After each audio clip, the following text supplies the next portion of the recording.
चंचल से निश्चल भया। जब निश्चल अवस्था में चला जाता है तभी परमात्मा का दर्शन होता है। लेकिन हम लोग करते हैं बहुत सारा सुमिरन करते हैं, पूजा करते हैं, पाठ करते हैं, लेकिन कहते हैं कुछ ऐसा अवगुण है उससे बचना भी हम लोगों का कर्तव्य है, साधकों का कर्तव्य है कि कैसे बचा जा सकता है। तो सबसे पहले कहते हैं कि गुरु के प्रति कभी अरुचि न हो, गुरु के प्रति कभी अश्रद्धा न हो, अविश्वास न पैदा हो जाए,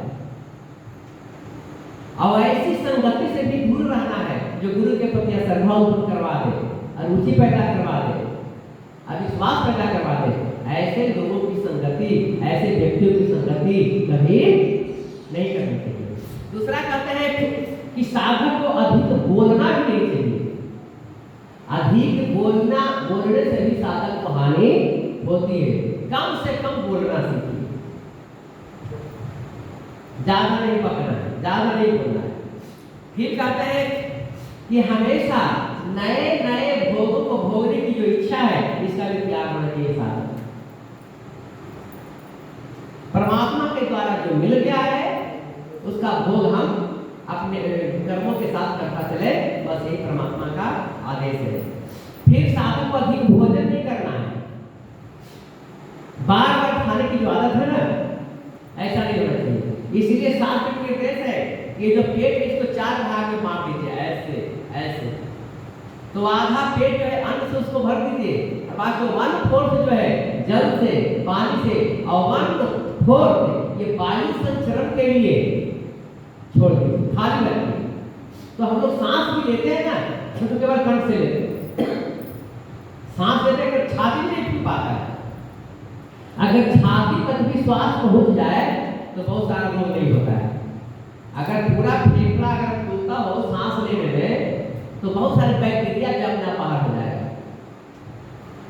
ऐसे तो फूलना चाहिए नाभि पर। जो छोटा बच्चा होता है जब सांस लेता है तो देखिए उसका पेट फूलता है, और हम लोग का पेट नहीं फूलता है। हम लोग तो यहीं से आता है, यहीं से चला जाता है। तो अगर आप गहरी गहरी लंबी सांस लेते हैं और नाभि तक अगर फूलता है तो इससे 10 नहीं तो लगभग 20-25 प्रकार का रोग का निवारण हो जाता है।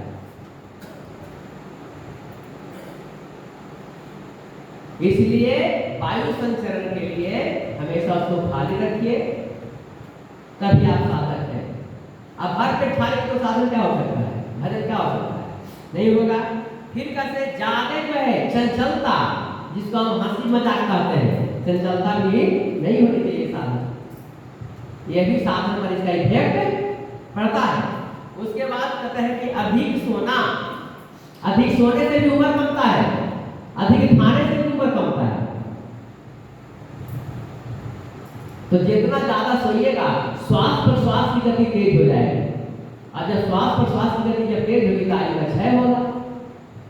इसलिए अधिक सोना साधकों के लिए उचित नहीं है।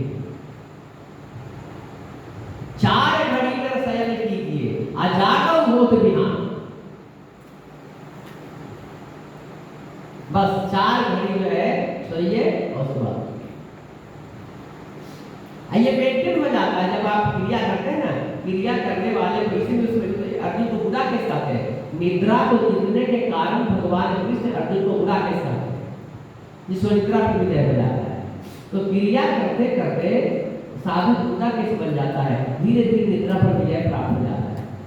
तो दिन में संसार को खुश करने के लिए काम कीजिए और रात में परमात्मा को खुश करने के लिए काम कीजिए। जैसे दिन में फुर्सत ना है परिवार से, समाज से, तो ऐसा कार्य हम लोग करना है कि परिवार भी खुश रहे, समाज भी खुश रहे और परमात्मा भी खुश रहे। तो दिन में संसारिक कार्य कीजिए और रात्रि का समय जो है परमात्मा का कीजिए। इसलिए गीता में भगवान कहते हैं कि जो जोगी होता है ना, जब दुनिया जब सोती है तो जोगी जागता है, और जब दुनिया जब जागती है तो जोगी सोता है। इसे जब भी भजन होगा तो रात्रि में सभी कार्यों से निवृत्त हो जाइए।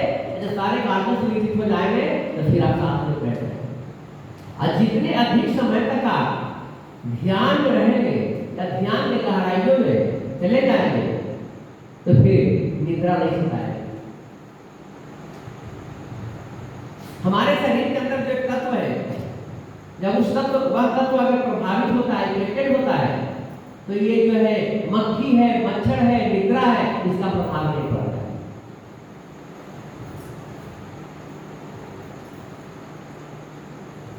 अब अगर इस साथ मानव शरीर प्राप्त हो गया ईश्वर की कृपा से, और गुरु की कृपा से आपको क्रिया भी प्राप्त हो गई, साधन भी प्राप्त हो गया, इसके बाद भी अगर परमात्मा की प्राप्ति नहीं होती है तो ये मानव से बेकार हो गया। तो उसी को कह रहे थे कि सब सभी लोग बोले अवोडी के मैंने किन चदरिया अदास करनी जतन से बोले जियो की जो घर दिनी चदरिया। तो ये शरीर जब मिल गया है तो ये पंच तत्व है। अब पंच तत्व का भेदन करके प्रकृति से ऊपर हम नहीं उठते हैं और आत्मा को हम नहीं जानते हैं, आत्मा का साक्षात्कार नहीं होता है, तो फिर शरीर बेकार हो गया। तो गंदा कर दिया, शरीर तो मिला है आपको, लेकिन इसका आप गंदा करके लौटा है। अब अगर आत्मा की प्राप्ति हो जाती है, मानव शरीर रहते, आयु रहते, जीवन रहते, अगर आत्मा की प्राप्ति हो जाती है तो जियो के जो घर दिनी चदरिया। हाँ, ऐसे किसी का हिस्सेदारी है, बाकी दुनिया संसार का जो भी है सभी में हिस्सेदारी है, सभी में पार्टनरशिप है, लेकिन इसमें नहीं है। अधिक से अधिक भजन कीजिए, अधिक से अधिक सुमरन कीजिए, यही एक साथ जाएगा। और दुनिया में कुछ साथ जाने वाला नहीं है, यही धर्म केवल साथ जाता है। यही महाभारत में कहा गया है केवल युधिष्ठिर महाराज के साथ केवल धर्म गया। युधिष्ठिर का मतलब होता है जो युद्ध में स्थिर रहे, उसका नाम युधिष्ठिर है।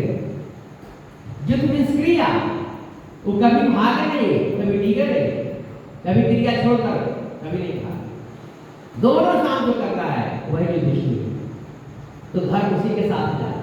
बाकी सब के सब समाप्त हो गए, जितने उनके पति पत्नी भाई बंधु थे सभी लोग छूट गए, केवल धर्म साथ जाने वाला है। तो यही एक साथ है। इसलिए बड़े भाग से गुरु की प्राप्ति होती है। जब गुरु की प्राप्ति हो गई है तो साधन करके उस परमात्मा तत्व को जान लेना। इसलिए भगवान गीता में कहते हैं कि अर्जुन जो मेरे वास्तविक स्वरूप का दर्शन कर लेता है वो मुक्त हो जाता है। लेकिन वास्तविक स्वरूप का दर्शन कब होगा? जब आपके हृदय में उनकी छवि उतर जाएगी। इससे तो परिचय सभी पर है, जो हम फोटो में देखते हैं, तस्वीर में देखते हैं, मूर्ति में देखते हैं, उनका वास्तविक स्वरूप वो नहीं। ये तो हमने बनाया है, आपने बनाया। जैसा किसी महर्षियों ने बताया उसके अनुसार मैंने बना दिया।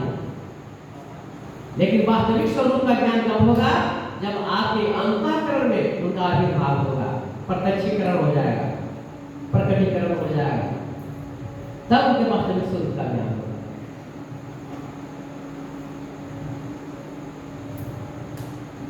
इसीलिए कहा गया है कि जब उनका स्वरूप जब प्रकट होता है ना, तो जो अपने ओर खींचे, आकर्षित करे, कर सकती थी कृष्णा।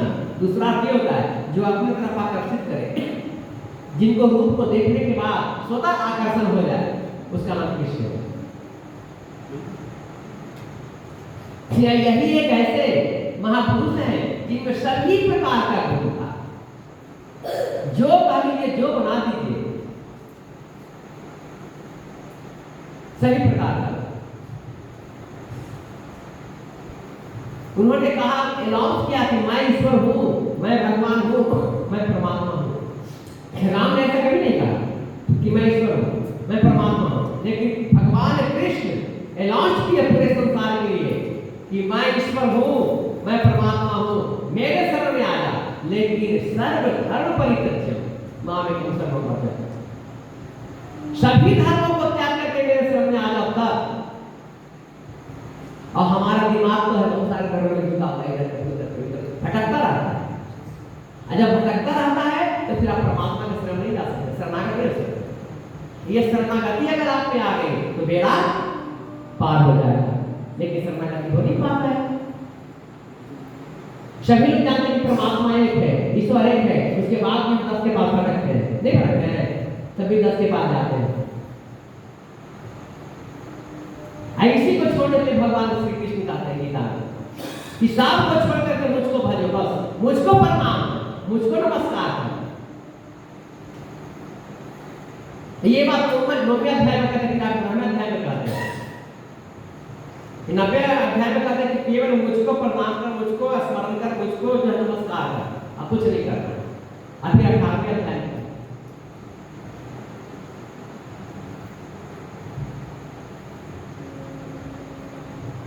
इसे जो व्यक्ति ऐसा करता है वो मुक्त हो जाता है। इसलिए रामायण में कहते हैं कि जब वो जाई शंकर सतनामा तब ये मन कहिए विश्राम। तो लोग समझते हैं कि शंकर जी का नाम जपने के लिए बोले, नहीं, शंकर है कौन? वंदे बोधमयं नित्यं गुरु शंकर रूपिणा। ये गुरु है, वही शंकर का रूप, वही शंकर है। तो शंकर के द्वारा यानी गुरु के द्वारा जो प्रदत्त जो सत्य नाम है, उस सत्य नाम का अभ्यास कीजिए। और जब सत्य नाम का अभ्यास करेंगे तो फिर आपका मन जो है रेस्ट में चला जाएगा, विश्राम में चला जाएगा। और सत्य नाम है, सत्य है क्या? सतनाम, बाकी तो सब असत्य है, सत्य एक ही है आत्मा।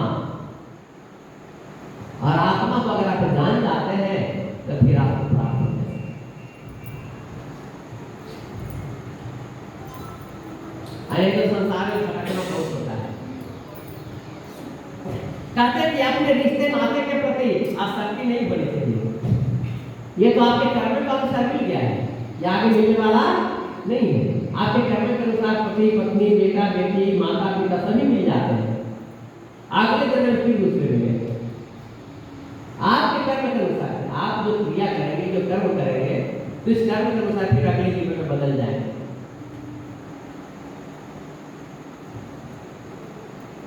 इसलिए कहते हैं कि अगर आसक्ति करना ही है, अगर इच्छा करना तो परमात्मा प्राप्ति का कीजिए, आत्म प्राप्ति के लिए कीजिए। संसार प्राप्ति क्या? संसार प्राप्ति तो आपके कर्म से हो जाएगा। जो आपका प्रारब्ध कर्म है, प्रारब्ध कर्म के अनुसार तो संसार की प्राप्ति स्वतः हो जाएगी। केवल आप अपने कर्तव्यों का पालन करते जाए, ये हो जाए। तो जो जैसा कर्तव्य करेंगे इस जन्म में, जैसा कर्म करेंगे अगले जन्म में उसके अनुसार उनका रिजल्ट होगा। और जो व्यक्ति जितना विश्वास रूपी पूंजी को बचा करके रखेंगे, अगला जन्म उतना सुंदर सर्वांग सुंदर होगा। श्वास रूपी पूंजी को जितना आप बचा कर रखें, अगला जन्म उतना ही सुंदर होगा। जिसके पास जितना श्वास का बैलेंस है, अगला जन्म उतना।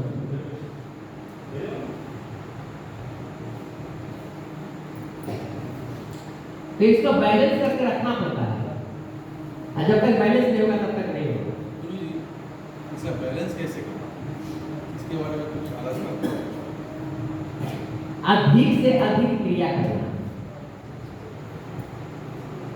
ऐसे अगर आप 1 घंटा करते हैं, अगर व्यक्ति 1 घंटा सुबह 1 घंटा शाम अगर क्रिया अगर रेगुलर करता है, तो जो है 1 बरस में वो अपने जीवन का, अगर मान लीजिए आप तो जानते नहीं कि मेरा 50 वर्ष उम्र हुआ है या 40 वर्ष हुआ है, तो अगर आपका 60 वर्ष अगर एज है, अगर 1 घंटा सुबह और 1 घंटा शाम करते हैं तो 8 बरस 9 दिन आपका एज बढ़ जाता है। 8 बरस? हाँ, 8 वर्ष 9 दिन आपका एज बढ़ जाता है, बढ़ जाता है। अब अगर 2 घंटा सुबह 2 घंटा शाम करते हैं तो 16 बरस 18 दिन बढ़ जाता है। अब आप पर डिपेंड करता है कि कैसे करते हैं। इसलिए अगर 12 मात्रा का अगर प्राणायाम होता है तो ये लोएस्ट प्राणायाम होता है। अगर 24 मात्रा का होता है तो मिडिल प्राणायाम होता है।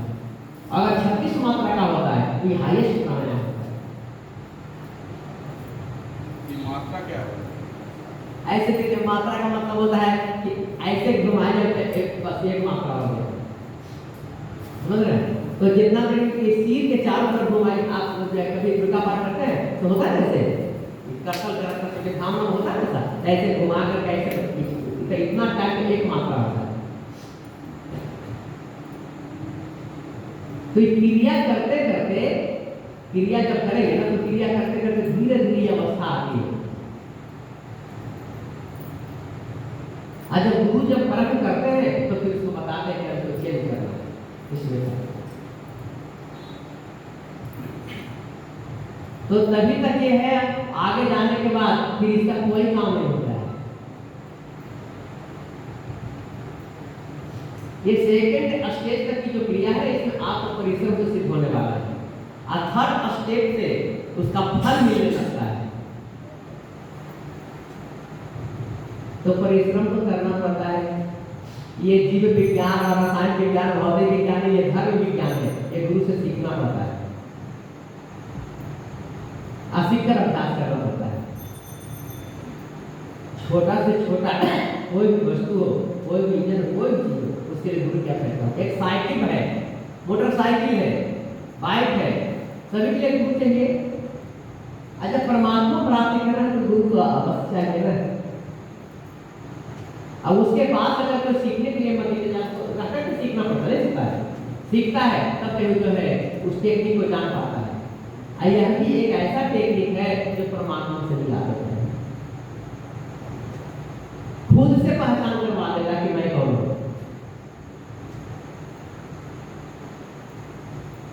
और मानव के अंदर यह चाह होनी चाहिए, इच्छा होनी चाहिए परमात्मा प्राप्ति का, आत्म प्राप्ति। जैसे बुद्ध को लगता था कि लोग जब मृत्यु होती है तो मृत्यु के बाद कहाँ जाता है, जब जन्म होता था तो लगता था कि जन्म तो आता कहाँ से, एक दिन मेरी भी मृत्यु हो जाएगी। तो हम पहले क्यों ना देख ले कि जन्मने के बाद व्यक्ति कहाँ से आता है और मृत्यु के बाद कहाँ जाता है। इसी को जानना ज्ञान है। इसी के खोज में बहुत सारे गुरुओं के पास गए, पहले 2-4-5 सन्यासी के पास गए, उसके बाद 2 गुरु के पास गए, और उसके बाद जब 2 गुरु के पास गए तो वहां से फिर आए, और उसके बाद सबसे पहले राजगीर गए थे, 6 व्यक्ति थे। तो इनके साथ एक और व्यक्ति था, बहुत बड़ा ज्योतिषाचार्य था। तो पहले जान क्या करती है, जो लड़का है आगे चलकर बुद्ध बनेगा, इसलिए दोस्ती कर लिया बुद्ध से। ज्योतिषाचार्य था ना, तो पहले देख लिया था कि ये जो है व्यक्ति आगे चलकर के बुद्ध बनेगा, तो दोस्ती कर लिया। तो राजगीर में जहां हम लोग का सत्संग होता है ना पहाड़ पर, और वहीं पर 6 वर्ष तपस्या किए थे मौन होकर। लेकिन जब प्राप्त नहीं हुआ तो ये खा लिए। तो जो 5 साथी था वो कहा कि नहीं अब इससे नहीं हो गया तो खा जा, तो पेट हुआ हो गया, भोजन कर लिया। तो 5 साथी छोड़ करके सारनाथ चला गया बनारस। ये वहां से जो है बोध गया चले गए। अब पीपल के पेड़ के पास जब बैठ करके ध्यान करने लगे, तो ये सब प्रभाव होता है। पीपल कर ध्यान जो धरई, जोग जाप पाकर करई, और वाम छान कर मानस पूजा। तो पीपल के पेड़ के पास क्या होता है कि पीपल का पेड़ है, इसको हम जीवित रखते हैं, ये 24 घंटा ऑक्सीजन प्रदान करता है। अगर हम कहेंगे कि शनि सवार हो गया है आप पर, तब आप जल डालिएगा, और अगर हम बोलेंगे कि 24 घंटा ऑक्सीजन प्रदान करता है तो कोई जल नहीं डालेगा। तो उद्देश्य केवल होता है जल डालने का, जीवित रखना, इससे बात आपको शुद्ध होता है। तो उस जगह पर हम लोग अभ्यास करते हैं, इसलिए ये ऑक्सीजन खूब मिलता है, भरपूर मात्रा में मिलता है, इसीलिए पीपल के पेड़ के पास जो साधना किया जाता है। आप पूरे ऑक्सीजन से शरीर आपका कंट्रीब्यूट हो जाएगा और कार्बन रहित हो जाता है। कार्बन पूरा का पूरा बाहर हो जाता है शरीर से, और ऑक्सीजन भी ऑक्सीजन भर जाता है। और जहां जहां ऑक्सीजन पहुंचेगा शरीर के अंदर, वहां का विकार नष्ट हो जाएगा स्वतः। तो हम लोग सांस लेते हैं तो कंठ तक भी जाता है, छाती तक भी नहीं पहुंच पाता है, पेट तक नहीं पहुंच पाता है। इसलिए तो गहरी और लंबी सांस लेना है कि नाभि तक खुले।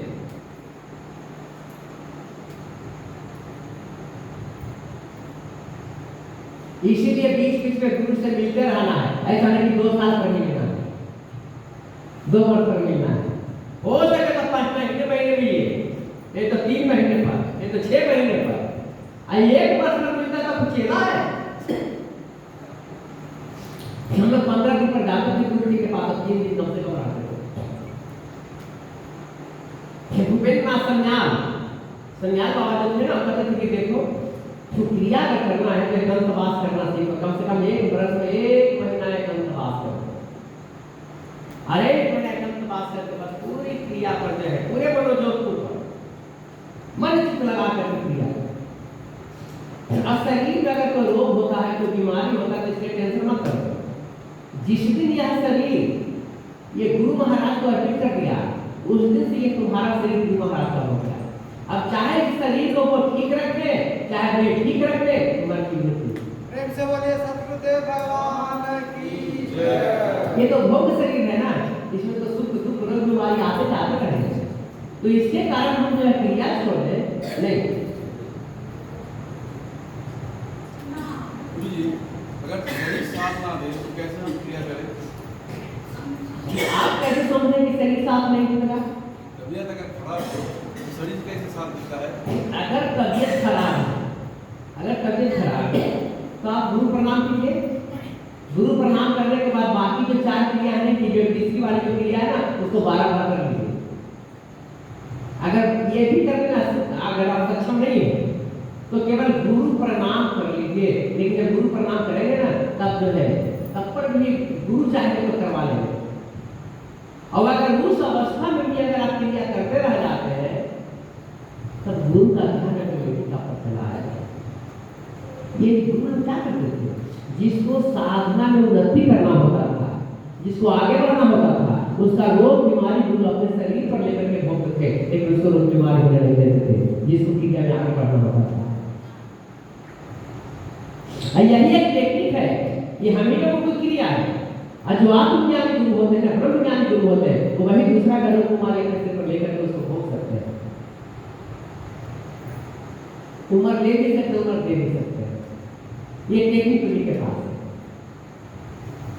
तो रोग 10 प्रकार का बाधा है। उपनिषद में ये क्रिया योग का 10 बाधा है, जिसमें सबसे प्रथम बाधा है रोग बीमारी हो जाना।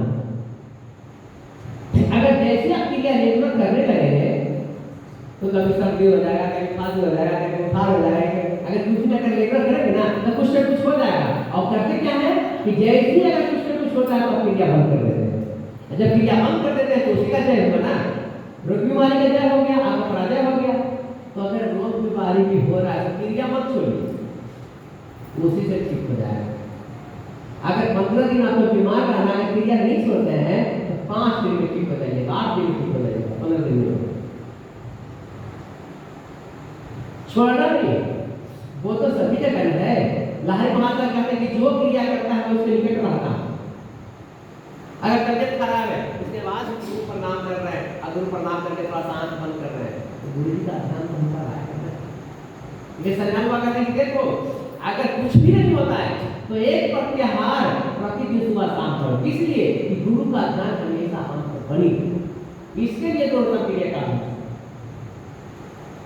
तुम जहां भी रहोगे गुरु जी को जाने का टाइम नहीं रहता। हमारे गुरु जब दीक्षा लिए थे ना, तब दीक्षा जिस दिन हुई थी, गुरु जी बता रहे थे दीक्षा हुई, तो दीक्षा होने के बाद गुरु जी का जो है छवि जो है दीवार में जो है लगी हुई, और उसके बाद गुरु जी घूमने के लिए चले गए। फिर पूजा का कर लिए, दीक्षा हुई था, सोच के पूजा कर रहे थे। तो जैसे ही पूजा किए तो आवाज होता है कि वाह पूजा तो बहुत अच्छा हुआ। जब पूजा के बारे में तो ऐसे बोलते तो कहते कि गुरु जी तो है, लेकिन गुरु जी का आवाज आ रहा है। लेकिन जब बाबा जब घूम कर के आए तो जैसे प्रणाम करते हैं तो उन्होंने कहा कि वाह पूजा तो बहुत अच्छा है। तो दोनों जो बात करते हैं तो ये बात मुझे अंदर लगा कि हाँ, तो गुरु हमेशा सभी जगह रहते हैं। केवल इस शरीर को अगर आप गुरु समझते हैं तो ठीक है, नहीं है। ये आत्मा है ना, यही गुरु है। ये आत्मा को आने जाने से कहीं कोई रोकता नहीं, सभी जगह जा सकता है, आ सकता है। मैच्योरिटी होनी चाहिए, मैच्योर हो जाइए तो फिर ऐसा हो जाएगा। हम पहले क्यों सोचे कि रोग हो जाएगा, बीमारी हो जाएगा? नहीं होगा ही नहीं, कोई बीमारी हो, ऐसा सोचते थे। लेकिन यम नियम क्रिया उसी का ठीक होता है जो यम नियम को ठीक रखता है। यम नियम ठीक रहेगा तो क्रिया भी ठीक होगी, यम नियम ठीक नहीं होगा रोग भी हो सकता है, कुछ हो जाएगा। जैसे जो रोगी है, बीमारी है, तो पथ्या पथ्या विचार करके भोजन करता है कि रोगी को कैसे जो समय पर दवा देना है, कैसे पानी देना है, कैसे भोजन देना है। तो क्रियावान को भी ऐसा ही रहना चाहिए, समय से सोइए, समय से जागिए, समय से क्रिया कीजिए, समय से घूमिए, समय से जाइए, समय से सोइए, तो कोई व्यवधान नहीं। क्रिया में व्यवधान कब होता है? जब हम क्रिया के प्रति सावधान नहीं होते। अगर क्रिया के प्रति सावधान रहेंगे तो कोई व्यवधान नहीं होगा। क्रिया के प्रति असावधान ही होता है, इसी कारण से क्रिया में व्यवधान हो जाता है, विघ्न उत्पन्न हो जाता है। और अगर क्रिया के प्रति आप सावधान रहेंगे तो कोई भी बात नहीं आएगा। हमको करना है 5 बजे तो करना है। अगर कोई परिवार के मित्र आते हैं तो उनको चाय खाओ, वह चाय दे दीजिए और आप में रखते 20 मिनट, फिर आगे मित्र से बंधु से बात कीजिए। अगर कोई आ गए साथी, मित्र, दोस्त, परिवार, तो आप चाय बनाकर उनको दे दीजिए। तब तक हो सके तो अगर ज्यादा टाइम है तो बिस्कुट दे दीजिए कि थोड़ा खिलाओ उनको, तब तक पूजा में संभाल जाए। तो टाइम पर पूजा जरूर कर लीजिए। संज्ञान बाबा कहते हैं देखो, सब समय में दूसरे के हाथ चले जाना, लेकिन क्रिया के समय में किसी दूसरे के हाथ मत जाना, दूसरे के पास नहीं। अगर झूठ भी बोलना पड़े तो दोस्त से झूठ बोल दीजिए कि ठीक है बैठिए, हम आगे कोई काम कर रहे हैं। या पत्नी को बोल दीजिए कि चाय बना करके दे दो, बोलो उनको मैं आ रहा हूं पूजा कर रहे हैं, आप भी पूजा कर लीजिए। इसलिए कि दोस्त जब आते हैं, अगर आप बैठ जाएंगे तो 1 घंटा बैठ सकते हैं, 2 घंटा बैठ सकते हैं, तो डिस्टर्ब हो जाएगा क्रिया। तो 20 मिनट कर लीजिए और उसके बाद उनसे बात कर लीजिए, वो चले जाते, फिर अगर 1 घंटा करते हैं तो जाकर के फिर जो है आप 40 मिनट कर लीजिए। लेकिन समय पर प्रभाव देना, समय पर चोट पहुंचा देना, छोड़ना नहीं। अगर आप 10 बजे ऑफिस जाते हैं, आप कभी 12 बजे जाएंगे तो क्या होगा बताइए आप? अगर 10 बजे ऑफिस जाना होता है, अगर 12 बजे जाएंगे, कभी 2 बजे जाएंगे, कभी 4 बजे जाएंगे, तो क्या करेगा? निकाल देगा आपको नौकरी से।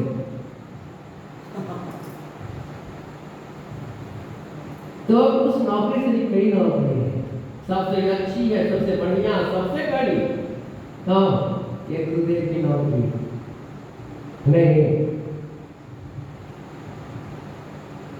यहाँ तो एक बार रख जाना तो पूरे एक जीवन नहीं, प्रत्येक जन्म छूटने वाला।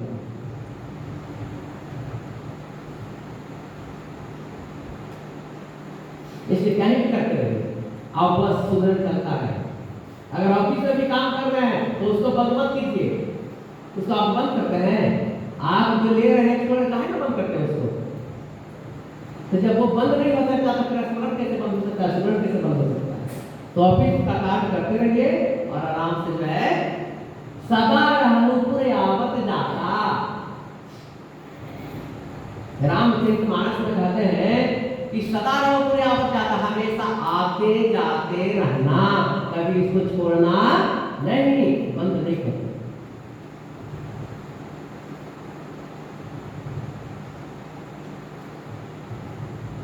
हमेशा उसका जो गुरुदेव की बस उसका स्मरण करते रहे।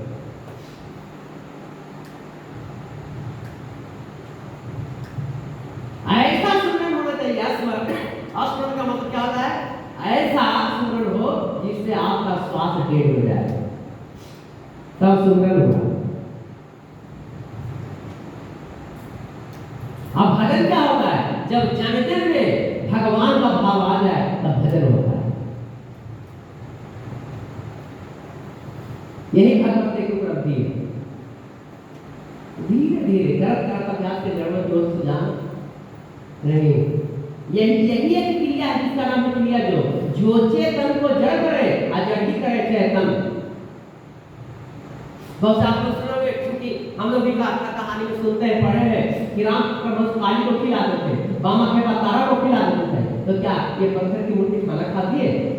नहीं खाती। लेकिन ये संत का प्रभाव होता है, संत का जो है पावर होता है। जो चेतन को जड़ करा नहीं कराए चेतन, जो चेतन को भी जड़ कर सकता है, जड़ को भी चेतन कर देता है। अगर ऊपर के लोग खाओ तो उसको खाना पड़ेगा। ये बीज पावर इतना स्ट्रॉन्ग हो जाता है ना, खाओ तो आप देखेंगे कि खा रहे हैं। ये संत का पावर होता है, मुक्ति में पावर नहीं। तो उस तरह के जो महापुरुष होते हैं उनके पास ये सब टेक्निक होता है, उनके पास रहता है। पहले लोग फिर रहते थे, उनके पास रह करके सीखते थे। आवाज है, आज कहाँ समय है जो गुरु के पास लोग देंगे, सीखेंगे, करेंगे, वो करेंगे, नहीं है, टाइम नहीं होता है, यही नहीं पाता। केवल इच्छा लेने मात्र से गुरु शिष्य का संबंध नहीं हो जाता। बाबा कहते हैं कि गुरु शिष्य का संबंध कब होता है, जब इसको जीवन पर्यंत निर्वाह हो। केवल गांठ जोड़ दिया, इच्छा ले लिया, गुरु जी हो गया, चेला हो गया, गुरु तेरा क्या बोले, जीवन पर्यंत ये संबंध जुड़ा रहता है, इसका नाम शिष्यत्व है। आंधी आए तूफान आए, अपना भरोसा डोला, कितना आंधी आ जाए, तूफान आ जाए, उसके बाद भी गुरु पर से भरोसा नहीं, हमेशा साथ साथ रहना। पांडव को कितना कष्ट हुआ, ये सब कहानी थी, समाज में किसी ने रखा गया, किसी से समझिए कि कृष्ण सदृश गुरु जी, कृष्ण जैसे गुरु जी हैं और पांडव जैसे शिष्य है, उसके बाद भी दुख काम नहीं हुआ।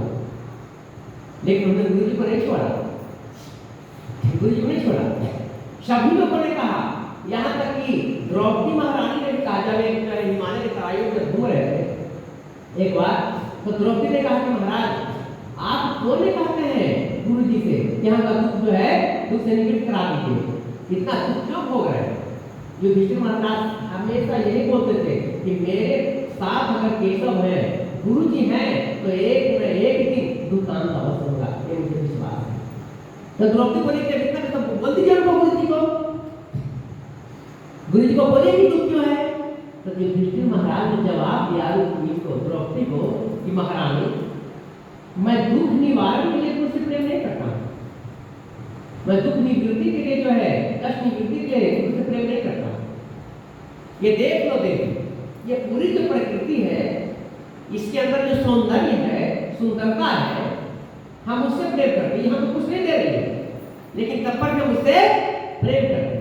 तो गुरु से प्रेम केवल प्रेम करने के लिए करना चाहिए। तो युधिष्ठिर महाराज कहते हैं, मैं केशव से प्रेम करता हूँ केवल प्रेम के लिए, कुछ कहने के लिए नहीं, कुछ मांगने के लिए नहीं। जब प्रेम हो जाए, अब अपने प्रेम हो गया, तो मांगी कैसे कर रहेगी, नहीं मांगी कैसे कर रहेगी। लेकिन यहाँ जो है ना, हृदय में जो है असंतोष रहता है कि कुछ कहते हैं, कुछ मांग ले, आप नहीं कहेंगे तभी गुरु को पता है। जोगी का जो दृष्टि होता है ना, बड़ा सूक्ष्म होता है। जब अपने शिष्यों का, भक्तों का जब चेहरा देख लेता है ना, तो उसके चेहरा से ही अंदर का भाव प्रकट हो जाता है, वो पढ़ लेते हैं, जान लेते हैं। आप कहें नहीं कहें, बताएं नहीं बताएं, इससे मतलब नहीं, गुरु समझ लेता है। चेहरे से जाहिर होता है दिल की हालत। इसीलिए है कि हम गुरु को साष्टांग दंडवत करते हैं, इसलिए कि गुरु का नजर पड़े पीठ पर, शरीर पर, कि ताकि वो चक्र की जो है चेतन हो जाए। इसे दंडवत करना पड़ता है, ताकि उनके जो नेत्र का जो गुजा है ना, उस पर लगे। हो सकता है कि उनका ऊर्जा पड़ जाए, इसे प्रणाम। तो गुरु तो दयालु होते हैं, कोई किसी से अगर विश्वास करके है तो गुरु जी उसको पाते। लेकिन राम जी कहते हैं रामायण में कि भरोसा विश्वास पक्का होना चाहिए। अगर मेरा दास है, मेरा अगर भक्त है और भरोसा किसी और पर करता है, तो कैसे विश्वास करें मेरा सेवक। सबसे ये ज्यादा कठिन काम है सेवक का, दास का। इसलिए सब लिखते हैं सूरदास, कबीरदास, रैदास, तुलसीदास। तो दास भाव से भक्ति करने के लिए, सेवक भाव से भक्ति करने के लिए। तब बेड़ा पार ऐसे ही होगा। नहीं, इसलिए बनत लहरी माँ से कहते हैं देखो बनत बनत बन जाए। ऐसा मत करना कि 10 दिन फूक किया फिर 2 दिन छोड़ दिया। नहीं, धीरे धीरे कम करो,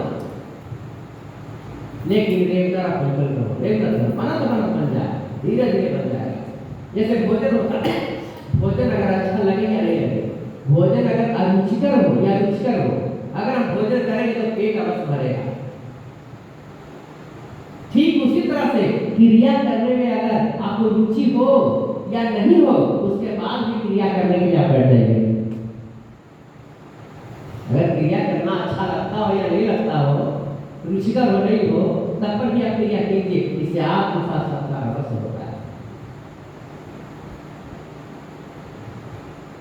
आपको साक्षात्कार हो गया तो सारा झंझट समाप्त। इसीलिए गुरु के संपर्क में हमेशा रहना पड़ता है कि कब क्या हो रहा है, कैसे क्या हो रहा है। तो बीच बीच में जब भी गुरु से मिलिए तो क्रिया परख करवाइए, कि ताकि गुरु को पता हो कि मेरा शिष्य कहाँ तक क्या विकास किया है, क्या निर्गत किया है, क्या उन्नति हुई है इसके अंदर।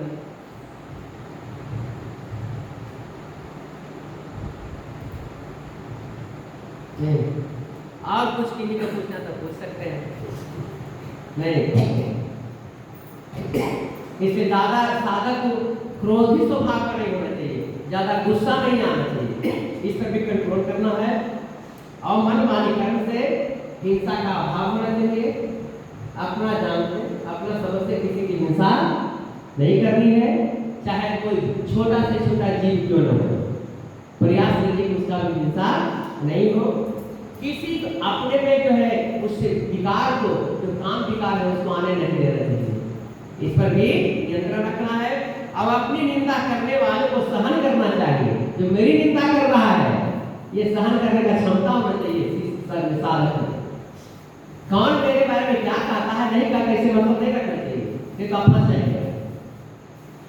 इसलिए खुद जो है न स्वयं दूसरे की निंदा कीजिए और निंदा सुनिए।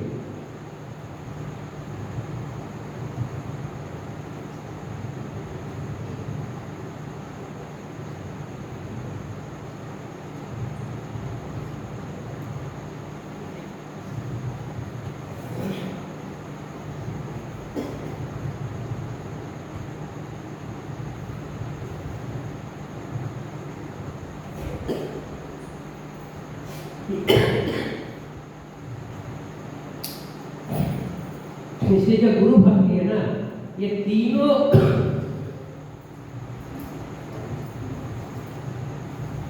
चीज प्रदान करता है। भक्ति, मुक्ति और भक्ति। भक्ति का मतलब समझ ही रहे, परमात्मा की प्राप्ति भी हो जाती है गुरु चरण सेवा से, भक्ति की प्राप्ति और मुक्ति की प्राप्ति। अब मुक्ति का मतलब संसार, यानी संसार की प्राप्ति होगी, मुक्ति की भी प्राप्ति होगी, मोक्ष भी मिलेगा और भक्ति की प्राप्ति है। केवल श्रद्धा विश्वास के साथ जो है हमको करना है। इसलिए ज्ञान शक्ति समागम तत्व माला की भूषितम भक्ति मुक्ति प्रदाता राम तस्मै श्री गुरुवे नमः। ये सब कुछ देने वाले हैं हमारे जो गुरु जो होते हैं। गुरु मध्य स्थितम विश्वम, गुरु मध्य स्थितम विश्वम। गुरु जी के मध्य में तो पूरा विश्व जो है समाया हुआ है। अब विश्व मध्य स्थित हो गुरु, अब विश्व के मध्य में हमारे गुरु जी हैं, अब गुरु के मध्य में पूरा संसार है, विश्व है। अब गुरु विश्व नमस्ते विष्णु को नमामि, ये जगत गुरु है, पूरे विश्व के रचयिता है। इसलिए अनेक जन्म संप्राप्त, अनेक जन्मों के किए गए कर्मों को नष्ट करके कर्म बंधन विदाहिने कर्म से मुक्त कर देते हैं और आत्मज्ञान प्रदान न तस्मै श्री गुरुवे नमः। और आत्मज्ञान जो है प्रदान कर देते हैं। ऐसे गुरु को प्रणाम करते हैं। नमस्कार।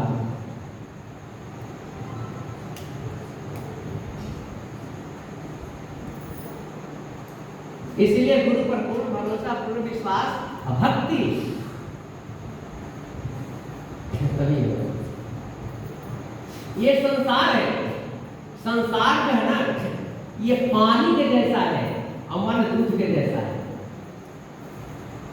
और अगर दूध को अगर हम पानी में मिला देते हैं तो फिर इसका कोई अस्तित्व नहीं रहता है। दूध को अगर हम पानी में मिला दें तो कोई अस्तित्व ही नहीं रहेगा। लेकिन दूध रूपी मन को अगर हम अस्थिर कर देते हैं, जमा देते हैं उसको, तो दही बन जाता है। और दही को जो हम मसाले से मखते हैं तो उससे मक्खन निकल जाता है। और अगर मक्खन को अगर हम पानी में मिला देंगे तो डिजॉल्व नहीं होता है। यही भगवान जो गीता में कहते हैं ना, निष्काम कर्म जो, अब आपको कुछ नहीं करना है, ये मन को इतना मंथन करना है, इतना मंथन करना है, मन रूपी दही को इतना मंथन करना है कि उससे मक्खन बाहर आए। अब फिर मक्खन को अगर दूध को अगर पानी में मिला देते हैं तो दूध भी बेकार हो जाएगा, पानी बेकार हो जाएगा। लेकिन अगर हम उसको स्थिर करते हैं, स्थिर का मतलब दही बना देते हैं, और दही बनाने के बाद अगर मंथन करते हैं, यानी स्थिर करके उसको, स्थिर करने के बाद अगर हम सुमरन करते हैं तो सुमरन करते करते उससे मक्खन बाहर आ जाएगा। और मक्खन को अगर हम पानी में डालते हैं तो फिर डिजॉल्व नहीं होगा, यह अपने आप निष्काम हो जाएगा, उसमें मिलेगा नहीं। संसार रूपी पानी में ये मिलेगा ही। इसलिए भगवान करते हुए नहीं करना और नहीं करते हुए सब कुछ करना। जैसे सूर्य है, सूर्य नहीं करते हुए सब कुछ करता है और सब कुछ करते हुए कुछ नहीं करता है। जैसे सूर्य जब उगता है तो उसके प्रकाश में सब व्यक्ति जागता है, नहीं कहता कि जाग जाओ उठो। और जैसे ही सूर्य अगर अस्त होता है, डूब जाता है, तो व्यक्ति सब सो जाता है। नहीं कहते कि सो जा। तो ये निष्काम कर्म कर रहे हैं, सूर्य देवता जो है निष्काम कर्म कर रहे हैं, उनको मतलब नहीं। तो नहीं करते हुए भी सब कर रहे हैं और सब कुछ करते हुए भी कुछ नहीं। तो ये आसक्ति है ना, किसी वस्तु से आसक्ति ही जन्म मरण का कारण होता है। अगर ये जब बैलून से भी आसक्ति हो जाएगा तो इसके लिए आपको जन्म देना पड़ेगा। इसलिए आसक्ति अगर करना ही आसक्ति तो गुरु से कर लीजिए, परमात्मा से कर लीजिए।